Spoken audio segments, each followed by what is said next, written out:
what's up? I'm Brett with Premier Guitar. We're rocking and rolling 2009 Anaheim Winter NAMM.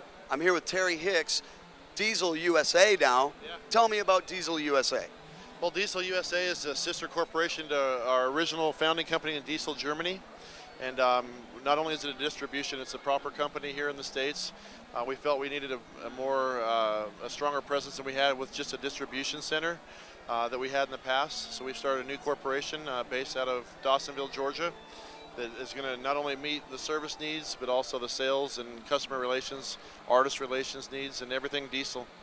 So the whole concept is, I mean, I think it's safe to say everybody knows about Diesel.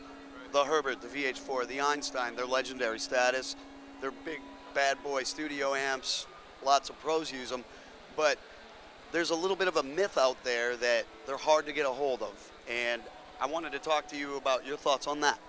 Well, in the past they have been a little bit difficult to get a hold of. Right now we're bumping up our production. Everything is still handmade in Germany, both amps and cabinets. But the availability, if we do not have something built, we can build it within a couple days, have it shipped.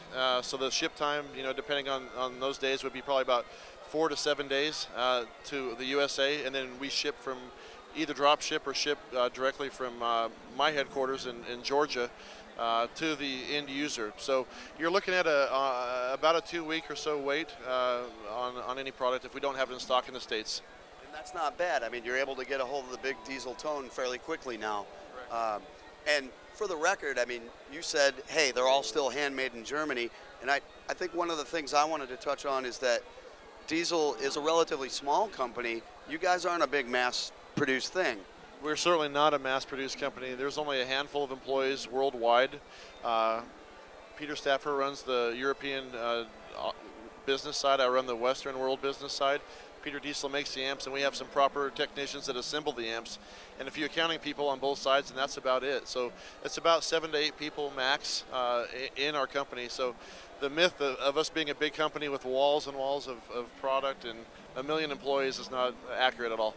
No, and another thing that I picked up on as I got to know you guys a little bit better is that you guys are all guitar players. You're all passionate about the tone. That's really where it comes from. And that's kind of the mission behind the amp. Correct. We have a huge passion for tone and the dynamics of recording and guitars and that kind of thing. We're not just some business people trying to get a product out there. We actually really care about this. There's a lot of labor of love that goes into these products, whether it be the amps or the cabinets, the foot switches, etc. So we have hands-on experience as players as well as technicians and builders as well. So that's way cool, dude. Real quick, take me through, we got a couple new things here for NAMM. The Schmidt, everybody's talking about it. Tell me what's up. It's a departure for Diesel? It's a new direction for us in some levels. It's a Class A amplifier, 35 watts. This puppy's loaded with KT77 power amp tubes. 3 channels. Two of the channel 2 and channel 3 do share an EQ. But you can go from Nashville country twang with brilliance up to your really hard radio rock gain tones and anything in between. It's really a wonderful amp. It's real easy to play, a lot of wonderful overtones, really works well off the volume roll on the guitar knob. And the neat thing is it comes with a foot switch as well that's actually phantom powered via a guitar cable. So you don't need a MIDI cable. It's actually a guitar cable. It runs all the functions. No tone suck with the LEDs. And it's a fun amp to play. It's real smooth, but it's got some nice crisp attack to it as well. So it's a little bit of an organic left turn as opposed to the Herbert, the VH4. Correct.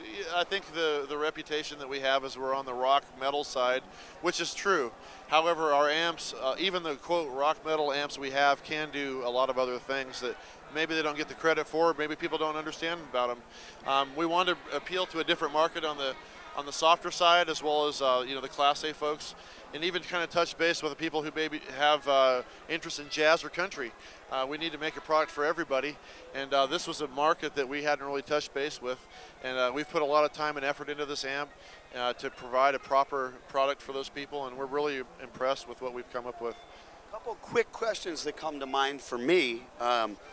You just talked about this foot switch a couple minutes ago, and I'm curious, Is this possibly something that might become available for the other models?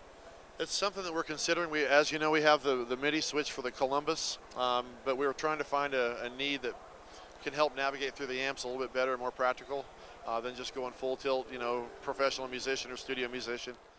Okay, so Terry, one of the things about Diezel that people that are into Diezel kind of know this, the ability to mix, match, blend tubes, things like that. You guys have some flexibility there, but you had told me the other day you guys got something new cooking. Talk to me about tubes. Well, the tubes that we have cooking we're going to start putting in our power sections KT77 tubes. The benefit on the clean side is evident because the 77 tube is similar on some levels on the clean sections to a 6L6 tube. The nice thing is it still has the bark and the punch of an EL34 family type tube. So it's going to last, it's a good blend. It's going to last well with our plate voltages. And we're going to have, I think our artists will have a better blending of tones and less chance for tube failure in touring situations and that kind of thing. And so it's been the way our amps are designed with the spacious low end and the articulation, the clarity, and the high gain. The KT77 is a tube that works really well for us. And expanded top, expanded bottom. Yes, it works really well. It sits well in the mix from what we can tell, and we've tested it pretty extensively. So that's what we're going to put standard in all of our amps.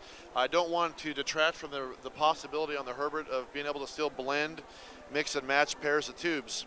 It's a six power amp tube power section, and so you can still put, two EL34s, two KT88s, or 6L6s, whatever you want to put in there. It's a 180 watt power head. It's a 180 watt power head, so you can blend your tubes to acquire some different tones that you may find necessary for your application that may not come that way from us, from the factory, because we can't give everybody every option, but we feel that the standard KT77 option is the best for us right now, and if you want to change it, you have your options to do so on the Herbert. You have the ability to do it. Dude, thank you for the hookup on the new Diezel. I'm Brett. You're watching PremierGuitar.com.